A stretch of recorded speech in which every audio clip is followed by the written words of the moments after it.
ವೀಕ್ಷಕರೇ, ನಮ್ಮ ಕರ್ನಾಟಕ ಸುದ್ದಿಗೆ ಸ್ವಾಗತ. ನಾನು ಸವಿತಾ ದೊಡ್ಡಯ್ಯ. ತುಮಕೂರಿನಲ್ಲಿ ಜನವರಿ 7ರಿಂದ ಖಾಲಿ ಸೈಟ್ ಹೊಂದಿರುವವರಿಗೆ ಹೊಸ ನಿಯಮ ಜಾರಿ ತರಲಾಗಿದೆ. ಈ ನಿಯಮದ ಪ್ರಕಾರ ಖಾಲಿ ನಿವೇಶನ ಹೊಂದಿರುವವರು ಆ ಜಾಗವನ್ನು ಸ್ವಚ್ಛಗೊಳಿಸಬೇಕು. ಅಲ್ಲಿ ಕಸ ಇದ್ದಲ್ಲಿ ಕಟ್ಟುವ ಕಂದಾಯದಲ್ಲಿ ದಂಡದ ಮೊತ್ತವನ್ನು ಸೇರಿಸಲಾಗುತ್ತದೆ ಎಂದು ಪಾಲಿಕೆ ಆಯುಕ್ತೆ ಅಶ್ವಿಜಾ ಖಡಕ್ ಎಚ್ಚರಿಕೆ ನೀಡಿದ್ದಾರೆ.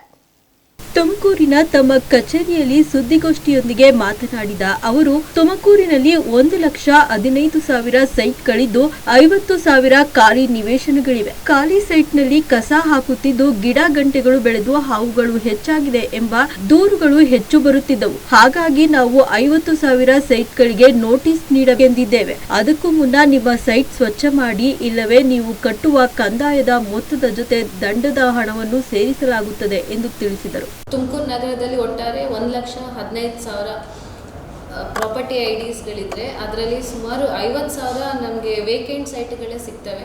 ಸೊ ಎಷ್ಟೊಂದು ಕಂಪ್ಲೇಂಟ್ಸ್ ಬರ್ತಾ ಇದೆ, ವೇಕೆಂಟ್ ಸೈಟ್ಗಳಲ್ಲಿ ಕ್ಲೀನಿಂಗ್ ಮಾಡ್ತಾ ಇಲ್ಲ, ಅವರು ಫೆನ್ಸಿಂಗ್ ಹಾಕ್ಕೊಂಡಿಲ್ಲ, ಕಸನ ಹಾಕ್ತಾ ಇದ್ದಾರೆ, ಗಿಡಗಳು ಎಲ್ಲನೂ ಬೆಳೀತಾ ಇದ್ದಾವೆ, ಹಾವುಗಳ ಸಮಸ್ಯೆ ಇದೆ ಅಂತೆಲ್ಲ ಕಂಪ್ಲೇಂಟ್ಸ್ ತುಂಬಾ ಬರ್ತಾ ಇದೆ. ಇದೇ ನಿಟ್ಟಿನಲ್ಲಿ ನಾವು ಇವಾಗ 50,000 ವೇಕೆಂಟ್ ಓನರ್ಸ್ಗೆ ಒಂದು ನೋಟಿಸ್ನ ಇಶ್ಯೂ ಮಾಡ್ತಾ ಇದ್ದೀವಿ ಕ್ಲೀನ್ ಮಾಡ್ಕೊಳ್ಳೋಕ್ಕೆ. ಇಲ್ಲಾಂದರೆ ಅವರ ಟ್ಯಾಕ್ಸಲ್ಲಿ ನಾವು ಆ್ಯಡ್ ಮಾಡಿ ಏನು ಕ್ಲೀನಿಂಗ್ ಸೆಸ್ ಅಥವಾ SWM ಸೆಸ್ ಅಂತ ಆ್ಯಡ್ ಮಾಡಬೇಕು ಅಂತ ನಾವು ಡಿಸೈಡ್ ಮಾಡಿದ್ದೀವಿ. ಸೊ ಅತಿ ಶೀಘ್ರದಲ್ಲಿ ಯಾರ್ಯಾರು ವೇಕೆಂಟ್ ಸೈಟ್ಸ್ ಇದೆ ದಯವಿಟ್ಟು ತಾವು ಕ್ಲೀನ್ ಮಾಡ್ಕೊಳ್ಳಿ, ಇಲ್ಲಾಂದರೆ ಪಾಲಿಕೆಯಿಂದ ತಮ್ಮ ಮೇಲೆ ಪೆನಾಲ್ಟಿ ಹಾಕ್ತೀವಿ. ದಲಿತ ಸಮುದಾಯದ ಯುವಕನಿಗೆ ಮರ್ಮಾಂಗಕ್ಕೆ ಪೆಟ್ಟು ಮಾಡಿ ರಾಜಾರೋಷವಾಗಿ ತಿರುಗಾಡುತ್ತಿರುವ ವ್ಯಕ್ತಿಯನ್ನು ಕೂಡಲೇ ಬಂಧಿಸಬೇಕು. ಇಲ್ಲವಾದಲ್ಲಿ ಪೊಲೀಸ್ ಠಾಣೆ ಮುಂಭಾಗದಲ್ಲಿ ಕುಳಿತು ಅಹೋರಾತ್ರಿ ಪ್ರತಿಭಟನೆ ಮಾಡಲಾಗುವುದು ಎಂದು ಆದಿಜಾಂಬವ ಯುವ ಬ್ರಿಗೇಡ್ ರಾಜ್ಯಾಧ್ಯಕ್ಷ ವಿಶ್ವನಾಥ್ ತಿಳಿಸಿದ್ದಾರೆ.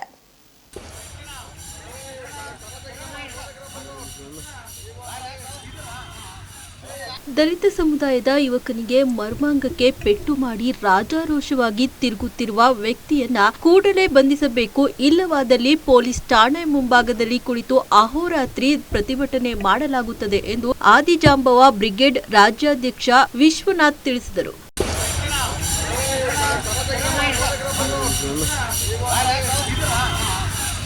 ಗುಬ್ಬಿ ತಾಲೂಕಿನ ಸಾರ್ವಜನಿಕ ಆಸ್ಪತ್ರೆಗೆ ಭೇಟಿ ನೀಡಿ ಮಾತನಾಡಿದ ಅವರು, ದಲಿತರಿಗೆ ಸಂರಕ್ಷಣೆ ಇಲ್ಲದಂತಾಗಿದೆ. ತುಮಕೂರು ಜಿಲ್ಲೆಯಲ್ಲಿ 2 ಸಚಿವರುಗಳು ಗುಬ್ಬಿ ತಾಲೂಕಿನಲ್ಲಿ ದಲಿತ ರಕ್ಷಣೆಗೆ ಮುಂದಾಗಬೇಕು. ಮತ್ತೊಂದು ಖಂಡನೀಯ ವಿಷಯ, ಜಿಲ್ಲೆಯಲ್ಲಿ ದಲಿತ ಸಮುದಾಯದ ಗೃಹ ಸಚಿವರಿದ್ದು ದಲಿತ ಯುವಕನಿಗೆ ಮರ್ಮಾಂಗಕ್ಕೆ ಪೆಟ್ಟಾಗಿರುವ ಘಟನೆ ಈಗಾಗಲೇ ರಾಜ್ಯದಲ್ಲಿ ಹರಿದಾಡುತ್ತಿದೆ. ಇದನ್ನು ಗಮನ ಹರಿಸಿ ಯುವಕನ ರಕ್ಷಣೆಗೆ ನಿಲ್ಲಬೇಕು ಹಾಗೂ ಸರ್ಕಾರದಿಂದ ಬರುವಂತಹ ಸೌಲಭ್ಯವನ್ನ ನೀಡಬೇಕು. ಮುಖ್ಯವಾಗಿ ಹಲ್ಲೆ ಮಾಡಿದ ವ್ಯಕ್ತಿಯನ್ನು ಕೂಡಲೇ ಬಂಧಿಸಿ ಕಾನೂನು ರೀತಿ ಕ್ರಮ ಕೈಗೊಳ್ಳಬೇಕು ಎಂದು ಒತ್ತಾಯಿಸಿದರು. ದಯಮಾಡಿ ಅರ್ಥ ಮಾಡ್ಕೊಳ್ಳಿ, ತಾವುಗಳೆಲ್ಲ ಸಂವಿಧಾನದಿಂದ ನಿಮ್ಗೆ ಹುದ್ದೆ, ಸಂವಿಧಾನದಿಂದ ಬಂದಿರೋಂಥ ಹುದ್ದೆಗೆ ಗೌರವ ಕೊಡಿ.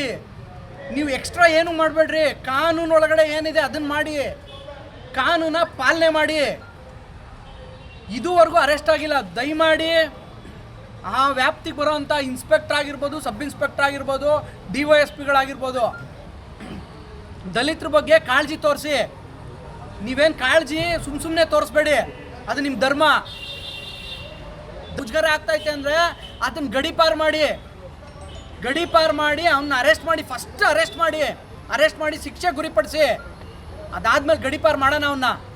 ದಯವಿಟ್ಟು ಪೊಲೀಸ್ನವರಲ್ಲಿ ನನ್ನ ಮನವಿ ಏನಂದರೆ, ಇನ್ನು 24 ಗಂಟೆ ಒಳಗಡೆ ದಯಮಾಡಿ ಅವನ್ನ ಅರೆಸ್ಟ್ ಮಾಡಿ. ಪೊಲೀಸ್ ಅಂದರೆ ಏನು ಅನ್ನೋದನ್ನ ಸಾಬೀತುಪಡಿಸ್ಕೊಳ್ಳಿ.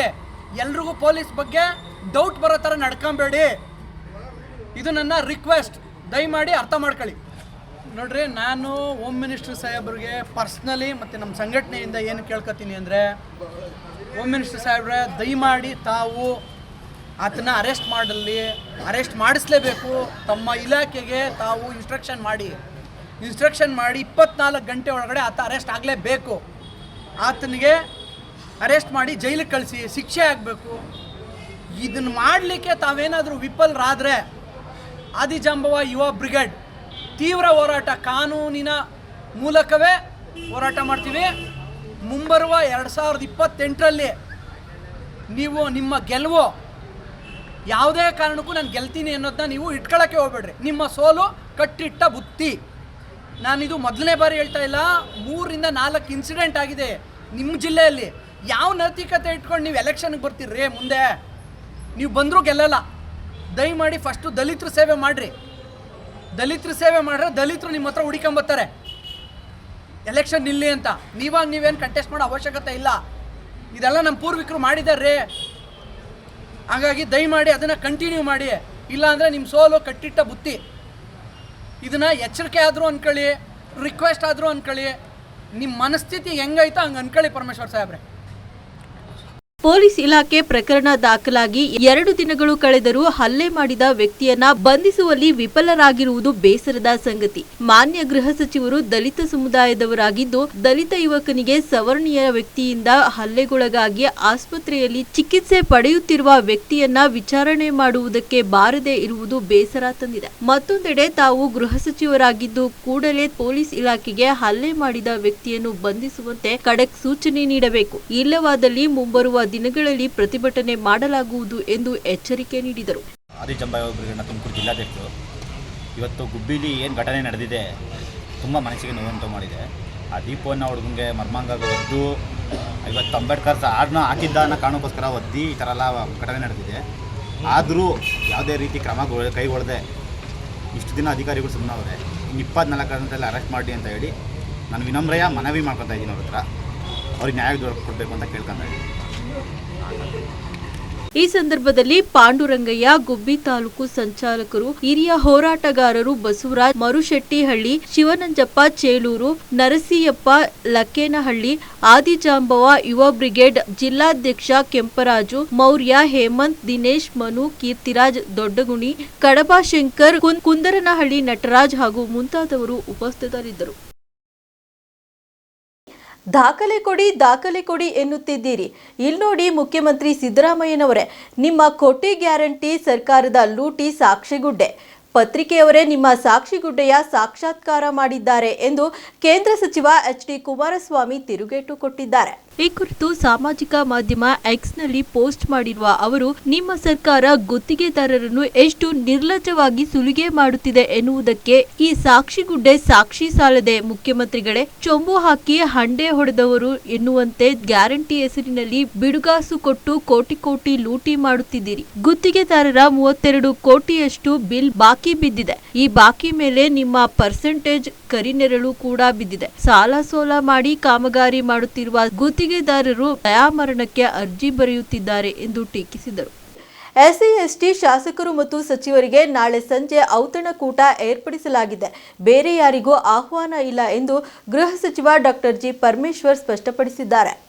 ಸದಾಶಿವನಗರದ ನಿವಾಸದ ಬಳಿ ಇಂದು ಮಾಧ್ಯಮಗಳ ಜೊತೆ ಮಾತನಾಡಿದ ಅವರು, ಪಕ್ಷದ ವ್ಯಾಪ್ತಿಯಲ್ಲಿಯೇ ಅನುಮತಿ ಪಡೆದು ಸಭೆ ನಡೆಸುತ್ತೇವೆ. ನಾಳೆ ಸಂಜೆ 7 ಗಂಟೆಗೆ ಸಭೆ ಕರೆದಿದ್ದೇವೆ. ಎಸ್ಸಿ ಎಸ್ಟಿ ಶಾಸಕರು ಮತ್ತು ಸಚಿವರನ್ನ ಬಿಟ್ಟು ಬೇರೆಯವರಿಗೆ ಆಹ್ವಾನವಿಲ್ಲ. ಬರಬಾರದು ಅಂತ ಏನೂ ಇಲ್ಲ. ಹಿಂದೆ ಚಿತ್ರದುರ್ಗದಲ್ಲಿ ಎಸ್ಸಿ ಎಸ್ಟಿ ಸಮಾವೇಶ ಆಯಿತು. ಆ ಸಮಾವೇಶದಲ್ಲಿ ಕೆಲವು ನಿರ್ಣಯ ತೆಗೆದುಕೊಂಡಿದ್ವಿ. ಅದರ ಬಗ್ಗೆಯೂ ನಾಳೆ ಚರ್ಚೆ ಮಾಡುತ್ತೇವೆ. ಮುಂದೆ ಸಮಾವೇಶ ಮಾಡಲಿದ್ದೇವೆ. ತಡ ಎಲ್ಲಿ ಅಂತ ಚರ್ಚೆ ಮಾಡಲಿದ್ದೇವೆ ಎಂದು ಸ್ಪಷ್ಟಪಡಿಸಿದರು. ಗುಬ್ಬಿ ದಲಿತ ಯುವಕನ ಮೇಲೆ ಹಲ್ಲೆ ನಡೆದು 3 ದಿನ ಕಳೆದರೂ ಇದುವರೆಗೂ ಗೃಹ ಸಚಿವ ಡಾಕ್ಟರ್ ಜಿ ಪರಮೇಶ್ವರ್ ಅವರು ತಿರುಗಿಯೂ ನೋಡಿಲ್ಲ ಎಂದು ಮಹಾನಾಯಕ ಡಾಕ್ಟರ್ ಬಿಆರ್ ಅಂಬೇಡ್ಕರ್ ಪ್ರಜಾಸೇನೆಯ ರಾಜ್ಯಾಧ್ಯಕ್ಷ ಕೆಂಪರಾಜು ಪರಮೇಶ್ವರ್ ಅವರ ವಿರುದ್ಧ ಹರಿಹಾಯ್ದರು.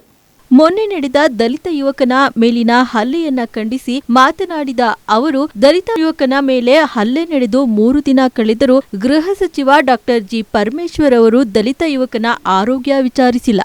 ಮಾಧ್ಯಮಗಳಲ್ಲಿ, ಪತ್ರಿಕೆಗಳಲ್ಲಿ ಸುದ್ದಿ ಪ್ರಸಾರವಾಗಿದೆ. ನೀವು ಪಾರ್ಲಿಮೆಂಟ್ ಅಲ್ಲಿ ಕುಳಿತುಕೊಂಡು ಏನು ಮಾಡುತ್ತಿದ್ದೀರಿ? ತುಮಕೂರು ನಿಮ್ಮ ತವರು ಜಿಲ್ಲೆ. ದಲಿತ ಸಚಿವರು 2 ಇದ್ದೀರಿ. ನಾಚಿಕೆ ಆಗಬೇಕು ನಿಮಗೆ. ಜೋಡೆತ್ತು ಎಂದು ಹೇಳಿಕೊಳ್ಳುತ್ತೀರಾ. ಕೂಡಲೇ 2 ರಾಜೀನಾಮೆ ಕೊಡದಿದ್ದಲ್ಲಿ ಮುಂದೆ ಉಗ್ರ ಹೋರಾಟ ಮಾಡುವುದಾಗಿ ತಿಳಿಸಿದರು. ಈ ಸಂದರ್ಭದಲ್ಲಿ ಶಿವಣ್ಣ, ಎಂಡಿ ಹೋಬಳಿ ಪಾಳ್ಯ, ಶಿವಲಿಂಗಯ್ಯ ಬಿಳಿಗೆರೆ, ರವಿ ಕುಣಿಗಲ್ ಮತ್ತಿತರರು ಉಪಸ್ಥಿತರಿದ್ದರು. ಏನಪ್ಪ ಇವತ್ತು ಗುಬ್ಬಿ ತಾಲೂಕಿಗೆ ಒಬ್ಬ ದಲಿತ, ನಮ್ಮ ಸಮುದಾಯದ ದಲಿತ ಒಬ್ಬ ದೀಪವನ್ನು ಹುಡುಗಕ್ಕೆ ಸಹೋರ್ಣಿಯರು ಹಲ್ಲೆ ಮಾಡ್ತಾರೆ. ಹಲ್ಲೆ ಮಾಡೋ ವಿಚಾರ ಏನಪ್ಪ ಅಂದರೆ, ಮಹಾನಾಯಕ ಒಂದು ಸಾಂಗ್ ಇಡೀ ಈ ಭಾರತಕ್ಕೆ 130 ಕೋಟಿ ಜನರಿಗೆ ಸಂವಿಧಾನ ಬರೆದಂಥ ಮಹಾನ್ ಪಿತ ಇವತ್ತು ಇಡೀ ದೇಶಾದ್ಯಂತ ಇಡೀ 130 ಕೋಟಿ ಜನರ ಬಾಯಲ್ಲಿ ಮಹಾನಾಯಕ ಸಾಂಗು ಅದೊಂದು ವೈರಲ್ ಅಂತಲೇ ಅದೊಂದು ಏಕಾಏಕಿ ಈ ಮಹಾನಾಯಕ ಸಾಂಗ್ ಹಾಕ್ಬೇಡ ಅಂತ ಹಲ್ಲೆ ಮಾಡಿ ಹಲ್ಲೆಗೊಳಗಾಗಿ ಮರ್ಮ ಕೊಡೋದು. ಹುಡುಗನಿಗೆ 3 ದಿನ ಆಗಿ ಹಾಸ್ಪಿಟ್ಲಿಗೆ ಅಡ್ಮಿಟ್ ಆಗಿದ್ರು. ಸೋಷಿಯಲ್ ಮೀಡಿಯಾ ಟಿ ವಿಯಲ್ಲಿ ಜಾಲತಾಣದಲ್ಲಿ ಜಾಲಾಡ್ತಿದ್ರು. ಪಾರ್ಲಿಮೆಂಟಲ್ಲಿ ಸುಮ್ಮನೆ ಕೂತ್ಕೊಂಡಿದ್ದೀರಿ ಅಂದರೆ ಕಣ್ಮುಚ್ಕೊಂಡು. ಮಾನ್ಯ ಸಚಿವರೇ ಇಬ್ಬರು ಇದ್ದೀರ ತವರಲ್ಲಿ, ತುಮಕೂರು ತವರಿನಲ್ಲಿ ಇಬ್ಬರು ಸಚಿವರು ಜೋಡೆತ್ತು ಅಂತ ಹೇಳ್ಕೊಂತೀರ. ನಿಮ್ಗೆ ನ್ಯಾಚಿಗೇಡಾಗಬೇಕು.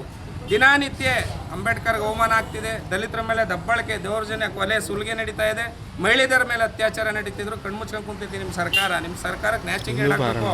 ಕೂಡಲೇ ಏನಾದ್ರೂ ಏನಿ ನೊಂದಿರೋಂಥ ಕುಟುಂಬ ಪ್ರದೀಪ್ ದೀಪುನ ಕುಟುಂಬಕ್ಕೆ ಆರ್ಟಿಕಲ್ 70ರಲ್ಲಿ ಬಾಬಾ ಸಾಹೇಬ್.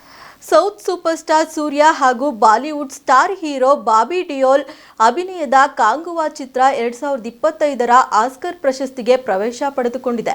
ಸೂಪರ್ ಸ್ಟಾರ್ಗಳು ತೆರೆ ಹಂಚಿಕೊಂಡ ಈ ಚಿತ್ರ ಬಾಕ್ಸ್ ಆಫೀಸ್ನಲ್ಲಿ ನಿರೀಕ್ಷಿತ ಮಟ್ಟದಲ್ಲಿ ಕಮಾಲ್ ಮಾಡಲಿಲ್ಲ. ಸೂರ್ಯ ಬಾಬಿ ಕಾಂಬಿನೇಷನ್ ಹೆಚ್ಚಿನ ಸಂಖ್ಯೆಯ ಪ್ರೇಕ್ಷಕರನ್ನ ಸೆಳೆಯುವಲ್ಲಿ ವಿಫಲವಾಗಿತ್ತು. ಆದ್ರೀಗ ಕಾಂಗುವಾ ಚಿತ್ರಕ್ಕೆ ಸಂಬಂಧಿಸಿದಂತೆ ಸರ್ಪ್ರೈಸ್ ಸುದ್ದಿ ಹೊರಬಿದ್ದಿದೆ. ಹೌದು, ಕಾಂಗುವಾ 2025ರ ಆಸ್ಕರ್ ಪ್ರಶಸ್ತಿಗೆ ಹೋಗುತ್ತಿದೆ. ಆಸ್ಕರ್ 2025ರ ಪಟ್ಟಿಯಲ್ಲಿ 323 ಜಾಗತಿಕ ಚಲನಚಿತ್ರಗಳೊಂದಿಗೆ ಸ್ಪರ್ಧಿಸುವ ಮೂಲಕ ಈ ಪಟ್ಟಿಯಲ್ಲಿ ಕಾಂಗುವಾ ಸ್ಥಾನ ಪಡೆದುಕೊಂಡಿದೆ. ಈ ಗುಡ್ ನ್ಯೂಸ್ ಸೋಷಿಯಲ್ ಮೀಡಿಯಾದಲ್ಲಿ ಸಖತ್ ಸದ್ದು ಮಾಡುತ್ತಿದ್ದು, ಸೂರ್ಯ ಅವರ ಅಭಿಮಾನಿಗಳು ಸಂತಸ ವ್ಯಕ್ತಪಡಿಸಿದ್ದಾರೆ. Tollywood super star Allu Arjun ಅವರು ಡಿಸೆಂಬರ್ 4, 2024ರಂದು ಸಂಧ್ಯಾ ಥಿಯೇಟರ್ನಲ್ಲಿ ಕಾಲ್ತುಳಿತ ಘಟನೆಯಲ್ಲಿ ತೀವ್ರವಾಗಿ ಗಾಯಗೊಂಡಿದ್ದ 8 ವರ್ಷದ ಶ್ರೀತೇಜ ಅವರನ್ನ ಇಂದು ಭೇಟಿಯಾಗಿದ್ದಾರೆ. ಸಿಕಂದರಾಬಾದ್ನ ಕಿಮ್ಸ್ ಆಸ್ಪತ್ರೆಗೆ ಆಗಮಿಸಿ ಗಾಯಾಳುವಿನ ಆರೋಗ್ಯ ಪರಿಸ್ಥಿತಿಯನ್ನ ವಿಚಾರಿಸಿದ್ದಾರೆ. ಅಲ್ಲು ಅರ್ಜುನ್ ಮುಖ್ಯ ಭೂಮಿಕೆಯ ಪುಷ್ಪ 2 ದಿ ರೂಲ್ ಪ್ರೀಮಿಯರ್ನಲ್ಲಿ ಕಾಲ್ತುಳಿತ ಸಂಭವಿಸಿತ್ತು. ದುರಂತದಲ್ಲಿ ರೇವತಿ ಎಂಬ ಮಹಿಳೆ ಮೃತಪಟ್ಟರೆ ಅವರ ಮಗ ಶ್ರೀತೇಜ ತೀವ್ರವಾಗಿ ಗಾಯಗೊಂಡಿದ್ದರು. ಬಾಲಕನಿಗೆ ಚಿಕಿತ್ಸೆ ಮುಂದುವರೆದಿದೆ. ತೆಲಂಗಾಣ ರಾಜ್ಯ ಚಲನಚಿತ್ರ ಅಭಿವೃದ್ಧಿ ನಿಗಮದ ಅಧ್ಯಕ್ಷ ದಿಲ್ ರಾಜು ಅವರೊಂದಿಗೆ ಅಲ್ಲು ಅರ್ಜುನ್ ಸುಮಾರು 30 ನಿಮಿಷಗಳ ಕಾಲ ಆಸ್ಪತ್ರೆಯಲ್ಲಿದ್ದರು. ಸುದೀರ್ಘ ಹೋರಾಟದ ನಂತರ ಚೇತರಿಸಿಕೊಳ್ಳುತ್ತಿರುವ ಬಾಲಕನ ಸ್ಥಿತಿಯನ್ನ ನಟ ವಿಚಾರಿಸಿದರು. ಶ್ರೀತೇಜ ಸುಮಾರು 3 ವಾರಗಳ ಕಾಲ ವೆಂಟಿಲೇಟರ್ನಲ್ಲಿದ್ದರು. 20 ದಿನಗಳ ನಂತರ ಡಿಸೆಂಬರ್ 24ರಂದು ಚಿಕಿತ್ಸೆಗೆ ಸ್ಪಂದಿಸಿದ್ದಾರೆ ಎಂದು ವರದಿಯಾಗಿದೆ.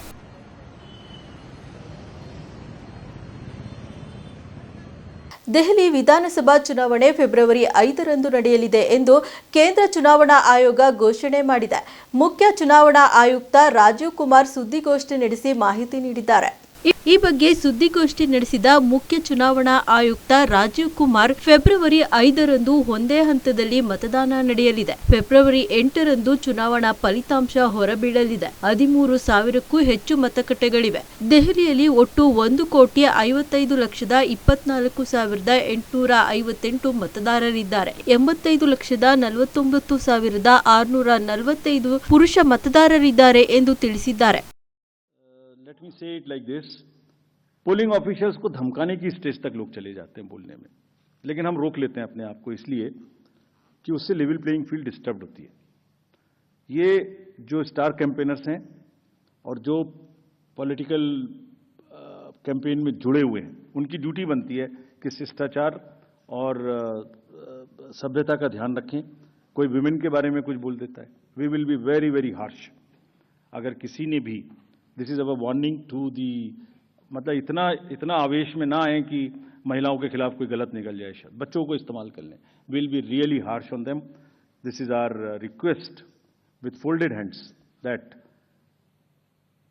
कैंपेन का स्तर ऐसे ना गिराएं जो नॉर्मल वोटर थोड़ा डिस्करेज हो जाए. लेट्स कीप दैट शालीनता in mind. We'll be very very strict with this. We have set up our teams and directed everyone to kind of be checking the industry. ಎಷ್ಟಿತ್ತು ಈ ಹೊತ್ತಿನ ಸುದ್ದಿ ಮತ್ತು ಮನೋರಂಜನೆಗಾಗಿ ನೋಡ್ತಾ ಇರಿ ನಮ್ಮ ಕರ್ನಾಟಕ ಟಿವಿ. ಇದು ಕನ್ನಡಿಗರ ಭರವಸೆ.